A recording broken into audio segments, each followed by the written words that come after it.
So now let's take a look at how we can work around with the software settings inside of LossLessCut.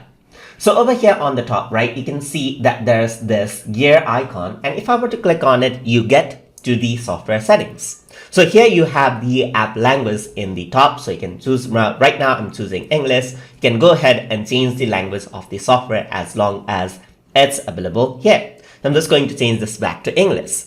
Over here, by default, the output format is MP4, which is the standard video format at the time of the recording. So if you want to go around and change the default video format that is exported in, then you can simply go ahead and change around the video file format.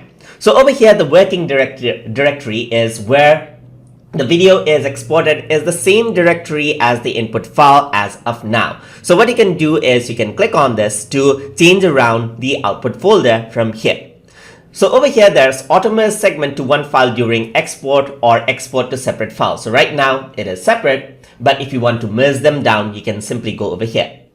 The other option is you got keyframe cut and normal cut. So if you want to stick to the keyframe, this is not an accurate time, however. So let's say, for example, if you had to go ahead and set this, right now, this is a normal cut.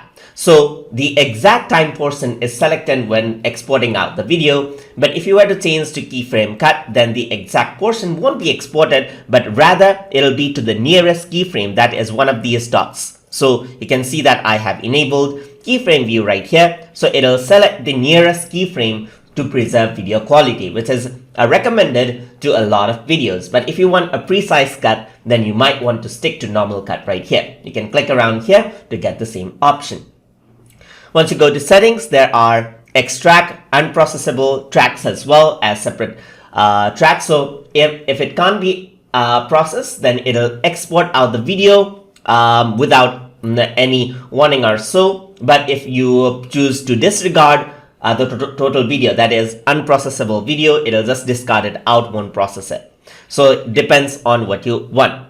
You can also enable the FFmpeg feature flag right here. So experimental flags like encoding, you can turn this on if you want to do that.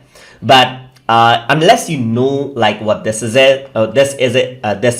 you don't even need to worry. You can just leave this out.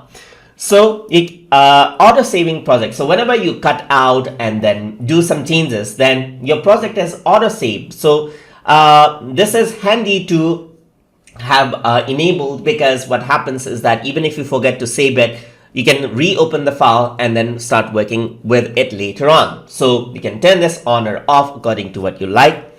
There's the snapshot capture feature, so you can turn it into JPG or PNG. So you can change around the settings from over here on the settings panel as well. And in the time code, there's the frame number time code right here. So you can go around, there's the frame number time code, or you can go around and change this around into milliseconds. So these are the settings right here.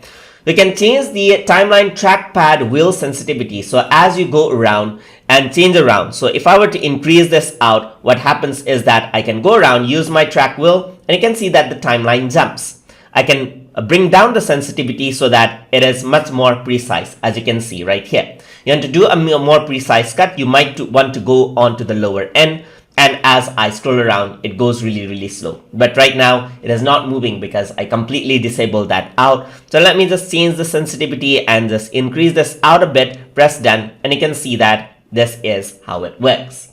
So let me just go over here, and then over here you can see that there's invert timeline trackpad wheel direction as well. So if you want to invert the way how your scroll mouse works, then you can use this out as well. And ask for confirmation when closing the app or file. So if you want to be sure, sometimes you might accidentally close the file or close something. So it'll ask you before you close it if you were to do that. So if I were to close this, it'll ask you, are you sure you want to close the current file?